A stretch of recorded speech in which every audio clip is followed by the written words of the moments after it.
Welcome to Knowledge Mandli. So in this video we are going to do 10 MCQs on general arithmetics यानी कि सामान्य अंकगणित. So if you are preparing for principal, vice principal in NCT, EMRS, KVS, NVS and other examination, then this video will really help you to tackle that examinations. So let's start the video.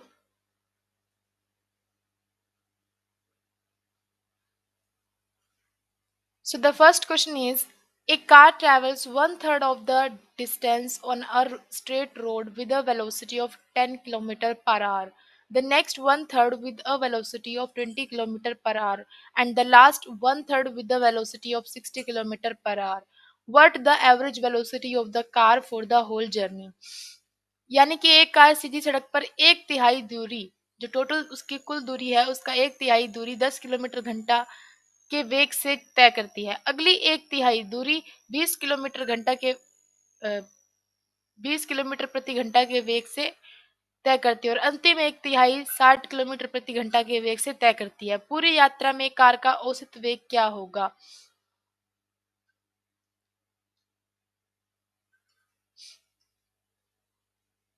हमारे पास option है 15 kilometre per hour, B 10 kilometre per hour, C 20 kilometre per hour, D 80 kilometre per hour. तो देखते हैं इसका सही जवाब क्या होगा.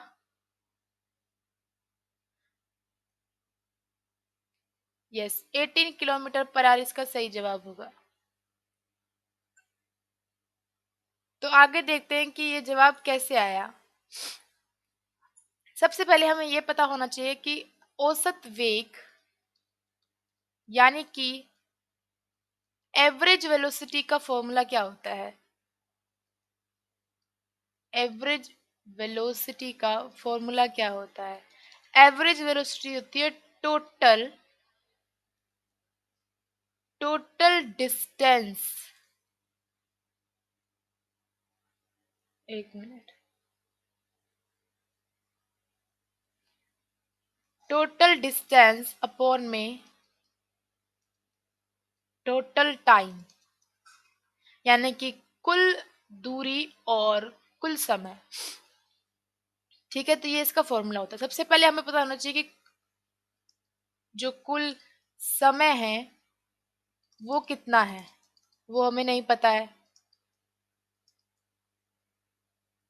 कुल दूरी हमें नहीं पता है और कुल समय हमें नहीं पता है. तो ये हमें पता लगाना है ताकि हम एवरेज वेलोसिटी यानी कि औसत वेग को पता लगा सके.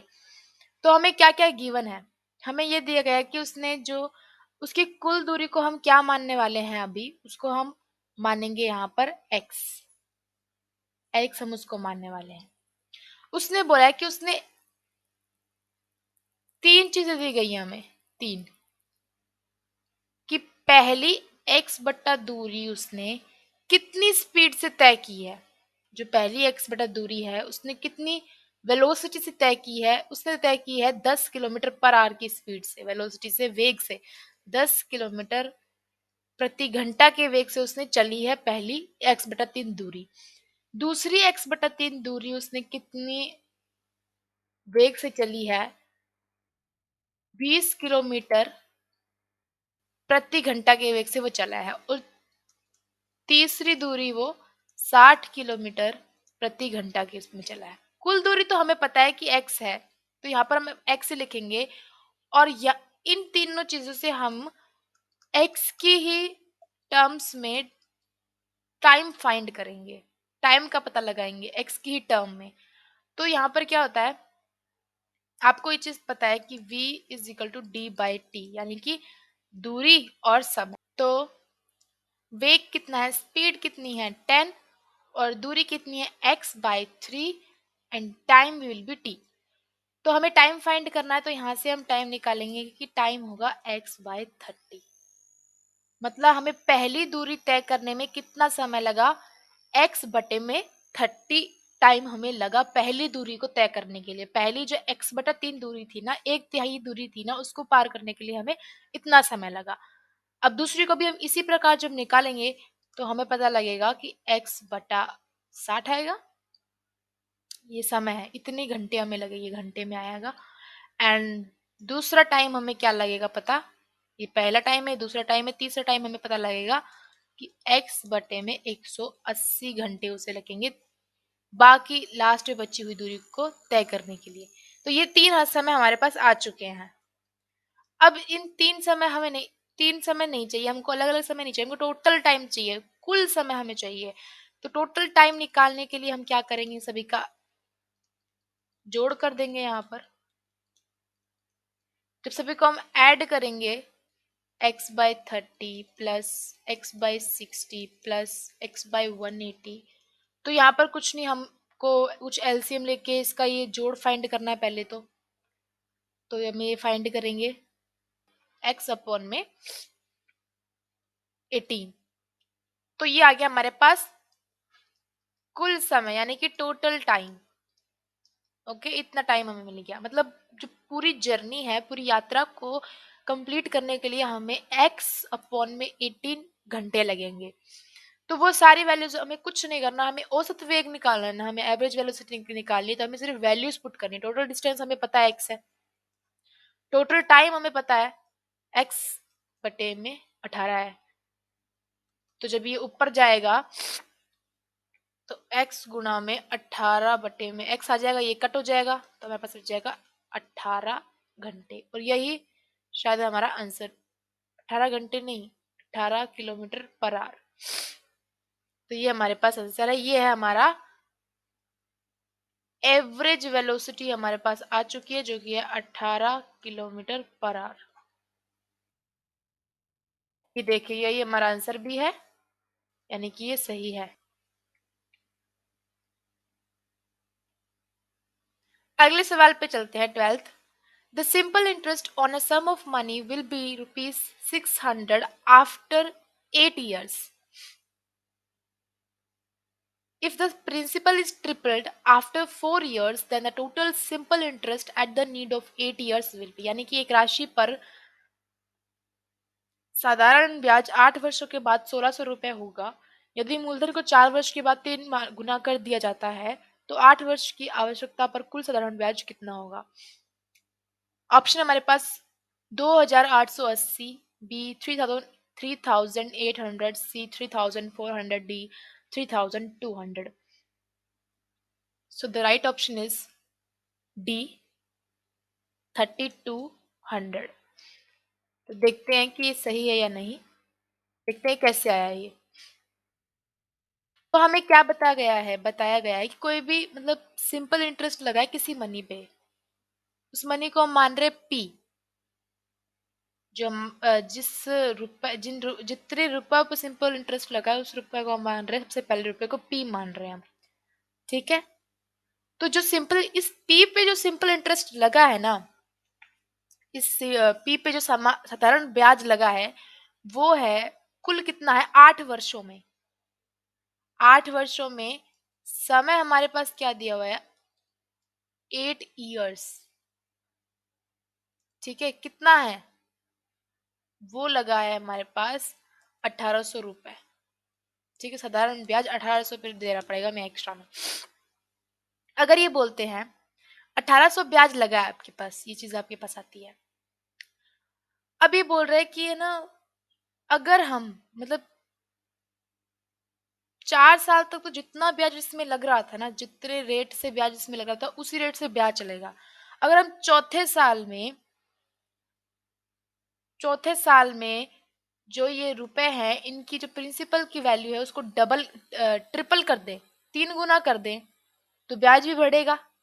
और 4 साल के लिए और लगाए, उस 3 गुना पर ब्याज लगाएं। ठीक है, तो टोटल बताओ हमें कि कितना साधारण ब्याज होगा। पहले पहले 4 साल तो उतना ही चल रहा है जितना इसमें ब्याज दर चल रहा था। अब हमने उसको ट्रिपल करने के बाद अगले 4 साल में पे ट्रिपल पे लगेगा, 3 गुना पे लगेगा वो ब्याज। तो 3 गुना पे ब्याज लगेगा तो वो ब्याज दर भी 3 गुना हो जाएगी ना। तो सबसे पहले हमें ब्याज दर पता लगानी पड़ेगी, हमें ब्याज दर ही नहीं पता, हमें रेट ही नहीं पता है। ठीक है, रेट सबसे पहले निकालनी पड़ेगी, तो यहाँ से हम रेट निकालेंगे तभी ये सारी जो है वैल्यूज दी गई ताकि हम रेट निकाल सके। ठीक है, तो अभी हम रेट निकालेंगे कि कितनी रेट पे ब्याज लग रहा है। ठीक है,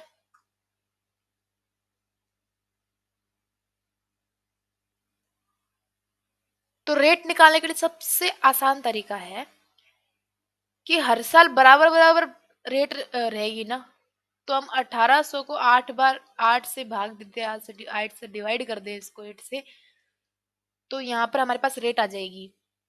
ठीक है? तो इसे डिवाइड करेंगे जब अपने, तो क्या आएगा?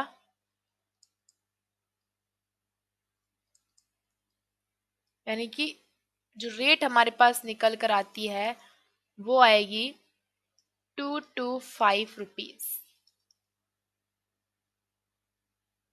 एक साल में उसने 225 रुपए दिए, दूसरे साल में 225 रुपए दिए, मतलब हर साल सिंपल इंटरेस्ट लग रहा है ना, यहाँ पे कंपाउंड इंटरेस्ट नहीं लग रहा है, मतलब जो पी पर पहली साल पर क्या दर रहेगी वही दर हमेशा रहेगी। ठीक है? तो यहाँ पर 225 लग रहा है, पहले साल में उसने इतने रुपए, अगर वो पहले साल में ही पैसे वापस दे देता तो उसे 225 रुपए एक्स्ट्रा देने पड़ते। तो 225 रेट इसकी निकल कर आ गई, भाई 225 रेट चल रही है इन पैसों पर। ये पैसे हमें नहीं पता कितने हैं, पी जितने भी पैसे हैं उन पैसों पर दर कितनी है रेट की, मतलब रुपए कितने देने पड़ रहे हैं उसको, जो वो देने पड़ रहे हैं 225। ठीक है? 225 देने पड़ रहे हैं उसको। तो अब यहाँ पे क्या है, अब इससे बोला अभी 4 साल के लिए तो इतने ही रुपए पे ब्याज चलेगा, 4 साल के लिए तो इतने रुपए पे ब्याज चलेगा, तो 4 साल के लिए निकाल लो।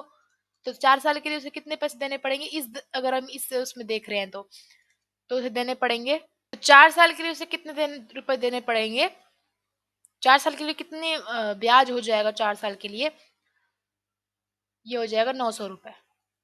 अब अगले अगले और 4 साल के लिए 900 रुपए होता होता पर उसने क्या किया, 3 गुना कर दिया प्रिंसिपल को।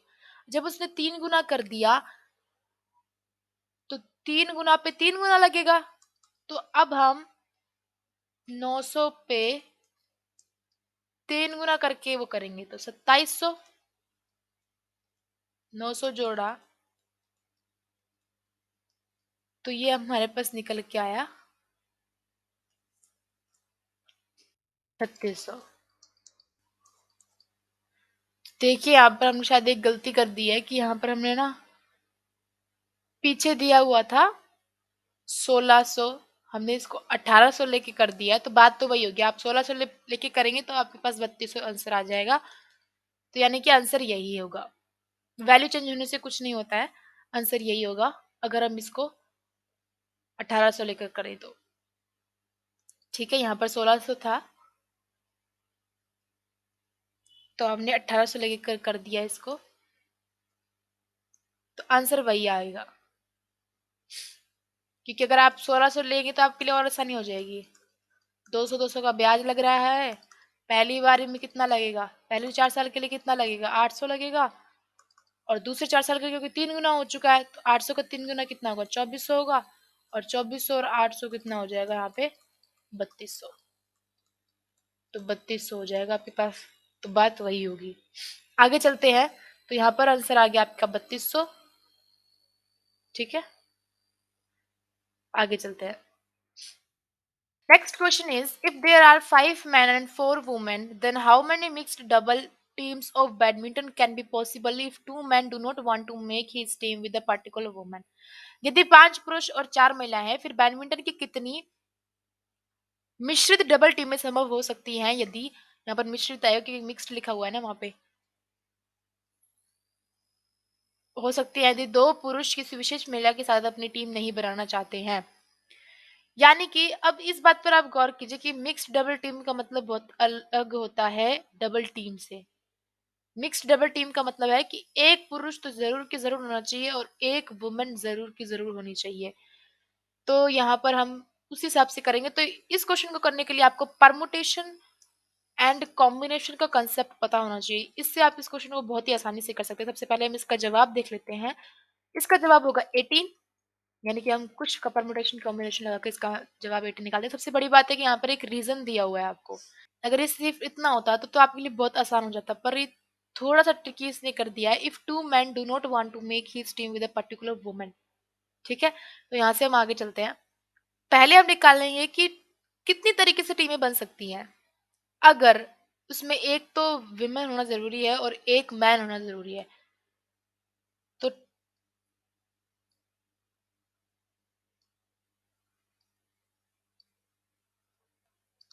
मिक्स्ड डबल टीम की कितनी टाइप्स हो सकती है, ठीक है, ये पता लगाएंगे हम। तो ये कैसे पता लगाएंगे कि 5C1 मतलब हम जो पुरुष है उनमें से एक पुरुष को कितने तरीके से चूज कर सकते हैं 5C1 से। दूसरा, एक वुमेन को हम कितने तरीके से चूज कर सकते हैं 4C1 से। और दोनों को साथ में चूज कर सकते हैं, उसको मल्टीप्लाई करके हमें पता लगेगा। ठीक है, दोनों को साथ में चूज करने से। अगर यहाँ पर 3 लोगों को हमें चूज करना पड़ता है ना, तो इन जो नीचे वाले जो ये है ना C1 1 और ये 1 मतलब यहाँ पे ना एक जगह 2 होना चाहिए था। ठीक है, अगर हम 3 लोग मतलब ये इनका जो जोड़ है ना, इनका जो एडिशन है वो जितने हम टीम बना रहे हैं ना, जितने लोगों की टीम बना रहे हैं उसके बराबर होना चाहिए। यहाँ पे 2 लोगों की टीम बना रहे हैं तो 1 + 1 2 होगा। तो यहाँ से आपको थोड़ा-सा मैंने थोड़ा कॉम्बिनेशन का थोड़ा-सा आइडिया दे दिया है। तो यहाँ पे आपको ऐड करने पे 2 आ रहा है, मतलब 2 लोगों की टीम बन रही है। तो ये है total types of mixed double team कितने टाइप से बन सकती है। तो ये निकाल लेंगे हम 5 factorial 1 factorial 5 - 1 factorial multiply 4 factorial 1 factorial 4 - 1 factorial. अगर यहाँ पे परमुटेशन कॉम्बिनेशन समझना चाहते हैं तो आप हमें कमेंट करके बता सकते हैं। तो यहाँ पर हम इसको कर देंगे 5 फैक्टोरियल 1 का फैक्टोरियल 1 ही होता है। 4 फैक्टोरियल 4 फैक्टोरियल 3 फैक्टोरियल। तो ये हो जाएगा 5 × 4 यानी कि 20 तरीके से हम ये टीम बना सकते हैं। ठीक है, 20 तरीके से हम ये टीम बन सकती है। अगर वो ये डाउट नहीं करते, ये बात नहीं बोलते कि हमें एक वुमेन के साथ टीम नहीं बनानी है, एक वुमेन के साथ हमें टीम नहीं बनानी है, तो अगर वो ये बात नहीं बोलते, जो 2 पुरुष हैं वो ये बात नहीं बोलते कि हमें जो पर्टिकुलर एक वुमेन है उसके साथ टीम नहीं बनानी है, तो आंसर 20 हो जाता है बहुत ही आसानी से।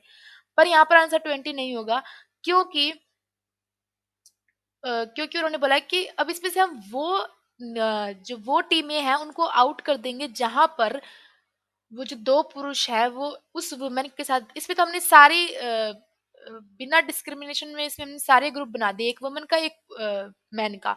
पर हमें अब वो टीम निकालनी है जिसमें वो वुमेन और मैन साथ में है जो नहीं साथ में टीम बनाना चाहते हैं। तो वो कैसे होगा? तो वो टीमें कैसी होंगी, कितनी टीमें होंगी जो हमें आउट करनी है? हमें 2 टीमें आउट करनी है। क्यों? क्योंकि मान लीजिए पहला पुरुष है P1 और वो दोनों ही एक जो वुमन है उसके साथ नहीं होती। एक टीम तो ये हटानी है हमको, जहाँ पर P1 और W है, और एक टीम हमें ये हटानी है जहाँ पर P2 और W बने हैं। तो यानी कि 2 ही टीम है, यहाँ पर कोई भी कॉम्बिनेशन परमुटेशन ज़्यादा रॉकेट साइंस नहीं लगानी है यहाँ पर। P1 और W है वो टीम हमें हटानी है, P2 और W है वो टीम हमें हटानी है। दोनों और टीम दोनों तीनों साथ में नहीं हो सकती क्योंकि 3 लोगों की टीम नहीं है, 2 लोगों की टीम है। ठीक है, तो ये 2 हम हटा देंगे, तो 20 में से जब आप 2 हटाओगे तो आपका आंसर तो आया पड़ा है, ये 18 आपका आंसर आ जाएगा। तो पीछे भी यही आंसर आ रखा था, तो मतलब 18 आपका सही जवाब है। A option is the right answer. Next question पर चलते हैं 14। The surface area of cube and sphere is equal, then ratio of their volumes respectively is. यानी कि घन और गोले का पृष्ठीय क्षेत्रफल बराबर है तो उनके आयतन के अनुपात क्रमश क्या होंगे? Option A 6 this is our pi 6 pi ratio 1, B 1 ratio 6 pi, C root 6 pi ratio 6, D 1 ratio root 6 pi. क्या इसका जवाब होगा? जवाब देख लेते हैं अभी।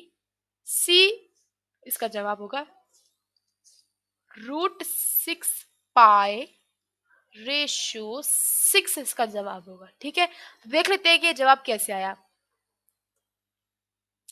अब ये सारे क्वेश्चन मतलब इतने आसान है, पर आपको अगर छोटी छोटी बातें नहीं पता ना तो ये उतने ही मुश्किल लगेंगे आपको।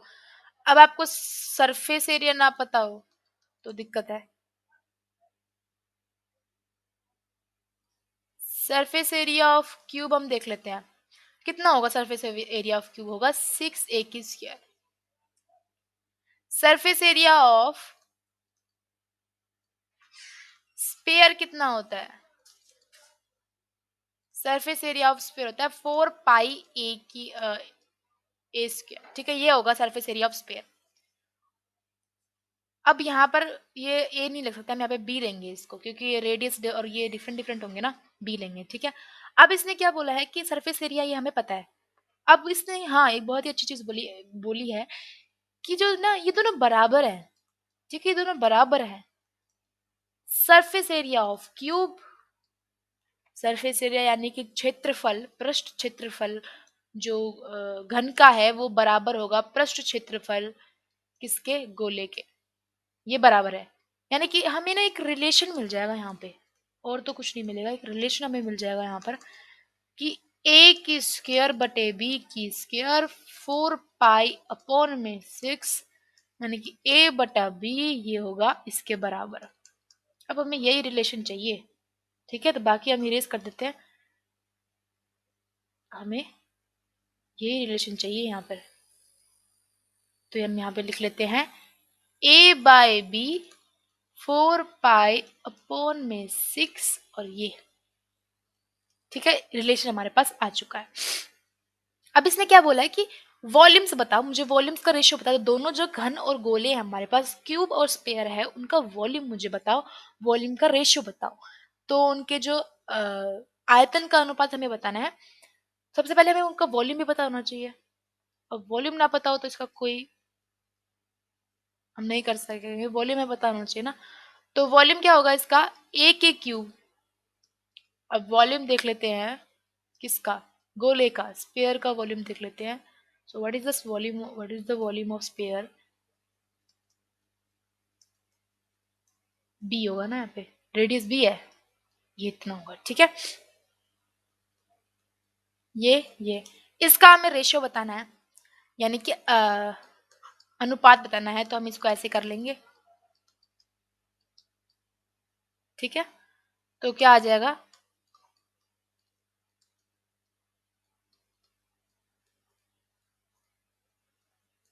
क्या हमें ये पता है ए बटा बी कितना होता है? अगर ए बटा बी पता है तो हम बस अब भी निकाल सकते हैं कि क्या इसका आंसर आएगा, ठीक है? तो ए बटा बी हमें पता है, देख लेते हैं हमें ए बटा बी पता है कि नहीं पता। तो क्या हमें ए बटा बी पता है? हाँ, वही तो हमने निकाला था। ये रहा हमारे पास ए बटा बी, ठीक है? 3/4 पाई, 4 पाई 6, 3/2। 3/2 ये बताने की जरूरत नहीं क्योंकि ये 1/2 ऑलरेडी इसकी पावर थी, ठीक है? तो ये हमारे पास आ चुका है। अब हमें क्या करना है? 3 4 पाई, ठीक है? 4 पाई, 4 पाई मैं इसको पूरा अच्छे से बता रही हूँ इसको। 6 पाई, 6 रूट, 6 रूट तो यहाँ पर हमारे पास आ जाएगा 3 4 पाई एंड 4 पाई, क्योंकि ये दोनों मिलकर 4 पाई बन जाएंगे ना, मल्टीप्लाई बाय 4 पाई एंड 6, और ये √6, ठीक है? ये √6 बन गई हमारे पास। इसको कट करेंगे तो यहाँ पे पास 2 आ जाएगा, ठीक है?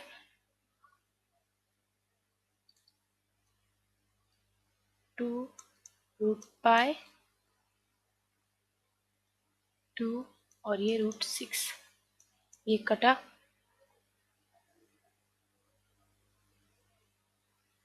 तो ये हमारे पास आ गया √पाई और √6, ठीक है? अब आप सोचोगे भाई ये तो जवाब में ही नहीं है, ये तो आंसर है ही नहीं है, तो ये कहाँ है आंसर? ये देखिए, आंसर तो ये है ना, √6 पाई/6।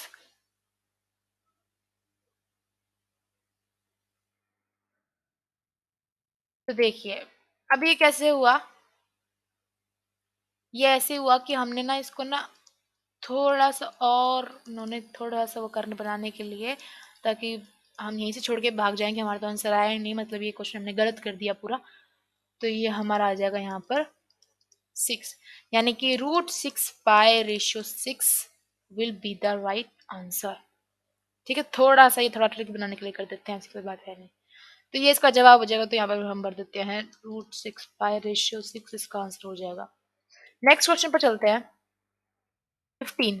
In a locality, three houses are available for rent. There are three persons who want to take these houses on rent. Each applies for one house without consulting others, what is the probability that all the three apply for the same house? यानी कि mixture है questions का, सभी types के questions यहाँ पर। और इस बार ये क्वेश्चन तो बहुत अच्छे अच्छे से है, लग रहे हैं। एक मोहल्ले में 3 मकान किराए पर उपलब्ध है। 3 लोग हैं जो इन मकानों को किराए पर लेना चाहते हैं। प्रत्येक दूसरे दूसरे से परामर्श किए बिना एक घर के लिए आवेदन करता है। क्या संभावना है कि तीनों एक ही घर के लिए आवेदन करते हैं? ऑप्शन हो जाएगा हमारे पास ए 1/9, बी 1/27, सी 3/13, डी 1/3। तो सब सही जवाब क्या होगा इसका?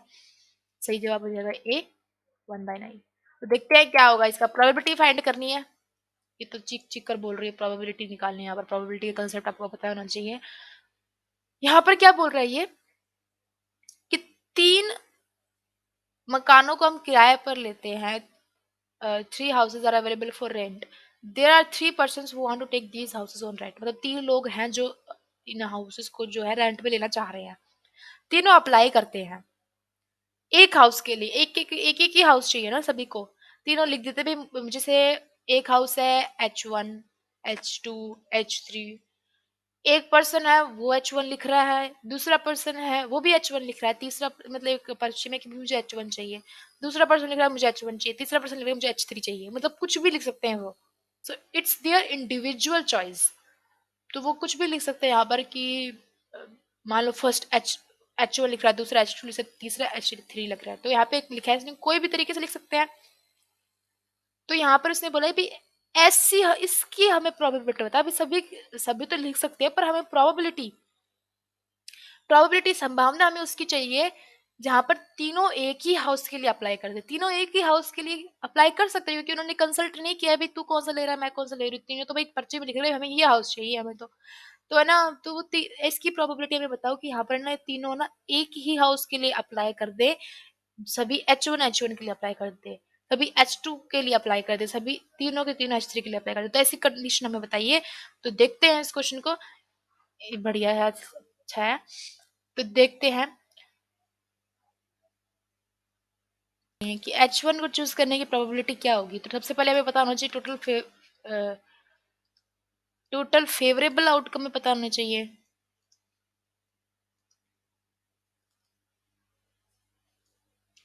फिर हमें टोटल आउटकम्स पता होना चाहिए।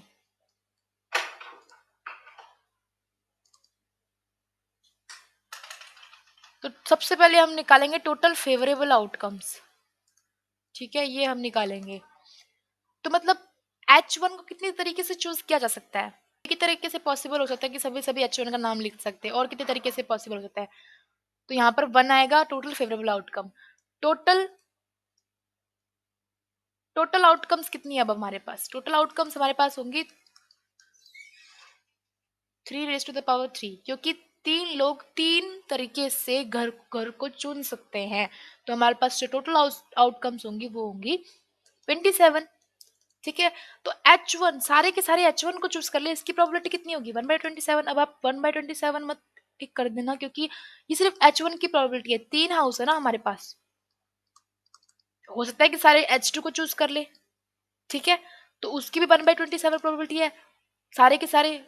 और हो सकता है सारे सारे H3 को चूज कर ले, उसकी भी 1/27 प्रोबेबिलिटी है। तो अब हमें बताना है कि हमें तो टोटल बताना है ना कि भाई ये तीन H1 को सारे सारे H1 को चूज कर ले उसकी 1/27 है, सारे सारे H2 को चूज कर ले उसकी 1/27 है। तो हम इसका टोटल क्योंकि प्रोबेबिलिटी में पूछा है कि कोई भी ये पर्टिकुलर हाउस का नहीं बोला, अभी H1 को चूज करने सारे सारे H1 को चूज करे उसकी प्रोबेबिलिटी आप बताओ।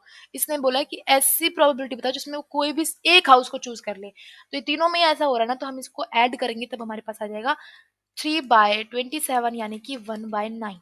तो ये हम यही हमारा आंसर हो जाएगा।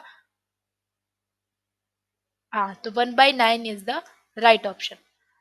ठीक है, 1/27 होता है, ये कंफ्यूज करने के लिए दिया गया है। अगर यहाँ पर पर्टिकुलर बोला था भाई इनका नाम दिया होता, हाउसेस का नाम दिया था, एक का नाम H1 है, एक का नाम H2, एक का H3 है, सारे सारे H1 को चूज कर ले उसकी प्रोबेबिलिटी आप हमें बता दो, तब आपके पास आता था 1/27 आंसर। पर यहाँ पर बोला कि भाई कोई भी एक हाउस को चूज कर ले सारे के सारे, कोई भी मतलब कोई भी एक हाउस के लिए चूज एक हाउस को चूज कर ले तो उसकी आप प्रोबेबिलिटी बताओ। तो वो हमें पता चल गई है 1/9। नेक्स्ट क्वेश्चन है 16। The number by which 2557 can be divided to make it a perfect cube. वह संख्या जिससे 62,557 को विभाजित करके इसे एक पूर्ण घन बनाया जा सकता है। तो इसके लिए सबसे कोई इसकी वो नहीं है, इसको आपको डिवाइड करके देखना पड़ेगा, ठीक है? तो आपको डिवाइड करके देखना पड़ेगा इसको, और कोई तरीका नहीं है इसका। तो सबसे पहले एक मतलब तरीका नहीं कह सकते, पर एक वो हो सकती है कि हमें ना ये कह सकते हैं भी इसका पूरा पूरा जो है ना पूरा पूरा डिवाइड करना चाहिए इसको, तभी तो ये एक ऐसी परफेक्ट क्यूब बना देगा, इसको एक पूर्ण घन बना देगा, तो पूरा का पूरा भाग जाना चाहिए उसका। 47 इज द राइट आंसर। यहाँ पर आपको थोड़ा सा आपको जब आप फटाफट आपको ये करना पड़ेगा ही, डिवाइड करके देखना पड़ेगा, तो कोई ट्रिक नहीं है, ठीक है? तो आगे चलते हैं। 17th क्वेश्चन है, which of the following numbers is a rational number. Rational number आपको पता ही होगा। रेशनल नंबर क्या होते हैं? जो इस फॉर्मेट में हो, ठीक है, फिर इस फॉर्मेट में हो, या फिर मतलब जिसमें रूट ना हो, बस ये समझ लीजिए आप, बहुत सिंपल सी भाषा में बताया है, जिसमें ना ये रूट ना हो, ठीक है? ये रूट नहीं होना चाहिए। तो निम्नलिखित में से कौन सी संख्या एक परिमेय संख्या है, वो हमें बताना है। ये तो नहीं है, क्योंकि ये ना आपको ध्यान में रखना चाहिए, क्योंकि ना ये इरेशनल नंबर है। किसी भी इरेशनल को जब आप प्लस करते हैं रेशनल से, तो इरेशनल का प्रकोप इतना हाई होता है कि इसका आंसर हमेशा इरेशनल आता है। मतलब ये जो पूरी जो ये पूरा इरेशनल नंबर है, अगर किसी भी इरेशनल को आप सब्ट्रैक्ट करेंगे रेशनल से, तो वो भी इरेशनल आएगा, ठीक है? तो ये भी एक इरेशनल है। अब यहाँ पर क्या है, इसने ये बहुत अच्छे से दे दिया था भाई। अब इसको आपको a प्लस बी का स्क्वायर तो आपको निकालना आता ही है, सबको आता है। तो a की स्क्वायर प्लस b की स्क्वायर प्लस 2ab। अब यहाँ से हम फाइंड करेंगे भाई, बस है ना ये रूट ना बचे, हम जब सॉल्व करें ना तो रूट ना बचे, रूट गायब हो जाए, ठीक है? तो यहाँ पर क्या है, रूट 2 प्लस रूट 5 है ना, इसको हम सॉल्व करके देख रहे हैं। तो रूट 2 की स्क्वायर प्लस रूट 5 की स्क्वायर प्लस 2√2√5, तो क्या आ जाएगा आपके पास 2 + 5 किसकी स्क्वायर आ जाता है भाई, कट जाती है, रूट कट जाता है यहाँ पे ना, प्लस ना ना मतलब कि रूट बच रहा है, रूट 10 बच रहा है, तो यानी कि ये तो बिल्कुल ही ये भी नहीं है, ये नहीं है तो बचा, ये बचा, ज़्यादा सॉल्व करने की जरूरत नहीं है इसको ना, बस ये बच्चा। अगर किसी ने पहले ही इसको चेक कर लिया तो मैं थोड़ा सा इसको बता देती हूँ, बाकी अब आ ही गया आंसर तो, ठीक है?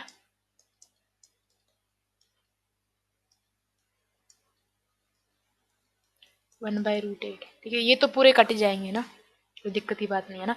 यहाँ पर देख लेते हैं, बस इसको ये रेशो होना चाहिए, मतलब रूट नहीं बचना चाहिए यहाँ पे। रूट 2 टू टू टू यानी कि 2/2 रूट 2 यानी कि बच जाएगा 1, ठीक है? 1 बच जाएगा यहाँ पे, यानी कि ये 1 बच जाएगा, तो यानी कि ये है एक rational number, pure rational number है ये, तो इसका आंसर भी यही होगा, डी, ठीक है? आगे चलते हैं। चैनल को सब्सक्राइब जरूर करिए अगर आपको ये क्वेश्चन अच्छे लग रहे हैं तो। 18th क्वेश्चन है, the greatest number of 4 digits which is divisible by 5, 35, 39 and 65 is. 4 अंकों की सबसे बड़ी संख्या जो 5, 35, 39 और 65 से विभाज्य है, वो कौन सी होगी? ये तो नहीं है, सभी से जो डिविजिबल होनी चाहिए ना। 5 से कौन सी संख्या डिविजिबल होती है? 5 से वही संख्या डिविजिबल होती है जिनके पीछे होता है 0 या फिर 5।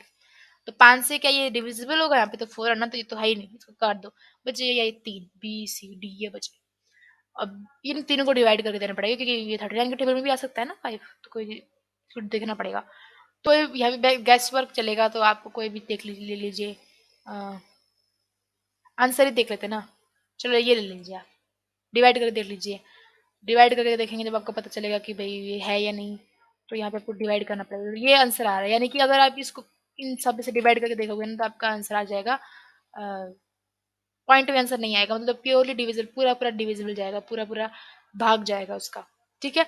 अब ये देखो, आप एक बात मैं आपको बता देती हूँ, अगर आप इसको डिवाइड करके देखते हो और आपको पता लगता है भाई दो जो नंबर है ना वो डिवाइड हो रहे हैं, दो नंबर डिवाइड हो रहे हैं ना, मतलब ये भी डिवाइड हो रहा है, ये भी डिवाइड हो रहा है, मतलब पूरा पूरा डिविजिबल है इन नंबर से ना, तो आप है ना यहाँ पर उसने बोला ग्रेटेस्ट नंबर, यानी कि आपको सारे डिवाइड करके देखने पड़ेंगे। आप इसको डिवाइड करके देख लिया आपने और आपने आंसर लगा लिया, मतलब यानी कि इसको डिवाइड करके देखते हो आप और आपका आंसर आ गया भाई डिविजिबल हो रहा है। मैं एज एग्जांपल ले रही हूँ कि भाई इसको आपने डिवाइड करके देखा, भाई डिविजिबल हो रहा है और आपने इसको टिक मार दिया और पर ये भी डिविजिबल हो रहा था, तो आप इन दोनों में से जो प्रायोरिटी में ऑप्शन कौन सा आएगा, ये वाला है, क्योंकि इसने बोला ग्रेटेस्ट नंबर बताओ 4 डिजिट का, ठीक है। तो मतलब कि आपको डिवाइड करके देने पड़ेंगे सारे के सारे, तीनों तीनों डिवाइड करके देखने पड़ेंगे, फिर इसको कंपेयर करना पड़ेगा कौन सा ग्रेटेस्ट है कौन सा नहीं है, ठीक है। तो यहाँ पे मुझे लगता है सिर्फ ये एक यही डिविजिबल डिवाइड हो रहा है, ये थोड़ा ट्रिकी, वो कम ही बनाते हैं, इतना नहीं बनाते। 99 p is a prime number and p divides n squared then p divides। ये तो बहुत ही आसान है, यदि p एक अभाज्य संख्या है तो और p n वर्ग को विभाजित करता है तो p विभाजित करेगा इसको। 5 है। प्राइम नंबर कौन से होते हैं, जिनका जो फैक्टर होता है ना, जैसे जिनका जो फैक्टर होता है ना वो ये होता है, इसके अलावा कुछ नहीं होता। 25 एक प्राइम नंबर नहीं है, क्योंकि इसका जो आप अपने फैक्टर करेंगे ना तो वो ये होंगे, 2 बार आएगा ये, ठीक है। जिसका ना खुद के अलावा सिर्फ 1 उसका फैक्टर होता है। 7 7 देखो, ये 7 प्राइम नंबर है क्योंकि इसका सिर्फ ये है। अब आप मान लो 6 6 नहीं है, क्योंकि 6 में ना ये एक्स्ट्रा आ रहे हैं, मतलब ये एक्स्ट्रा आ रहा है, यहाँ पे 6 आना चाहिए था, ठीक है।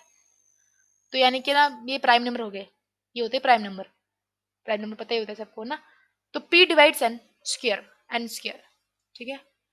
p है ना एन स्क्वायर को डिवाइड कर रहा है, तो p ऑब्वियस सी बात है एन को भी डिवाइड करेगा, एन को डिवाइड करेगा, ठीक है। ये मल्टी ऐसा नहीं है भाई more than one answer, more than one correct answer है तो p एन को आंसर डिवाइड कर रहा है तो p एन को भी डिवाइड करेगा, ऑब्वियस सी बात है, बिल्कुल आसान सा है ये तो। 5 ले लो आप, 5 25 को डिवाइड कर रहा है तो 5 5 को डिवाइड नहीं करेगा, है ना, करेगा ना उसको डिवाइड, ठीक है। तो इसका क्या आंसर होगा, इसका आंसर हो जाएगा B, and is the right answer. Next question पूछ सकते हैं 20, if a perfect cube is divided by 7 then the remainder can never be. ये तो सारे ऐसे आगे जिनमें हम ऑप्शन चेक करने पड़ रहे हैं हमको। यदि एक पूर्ण घन को 7 से विभाजित किया जाता है तो शेषफल कभी भी डैश नहीं हो सकता है। अगर एक परफेक्ट क्यूब है उसको डिवाइड किया जाए 7 से तो शेषफल क्या नहीं हो सकता है, शेषफल बची हुई राशि क्या नहीं हो सकती है, ठीक है। तो यहाँ पर हम ये याद ही करते हैं कि 7 का रिमाइंडर है वो 0 और 6 और 1 हो सकता है, पर 2 कभी नहीं हो सकता है। तो ये 2 इसका आंसर हो जाएगा कि 7 का रिमाइंडर ये नहीं हो सकता है, ठीक है।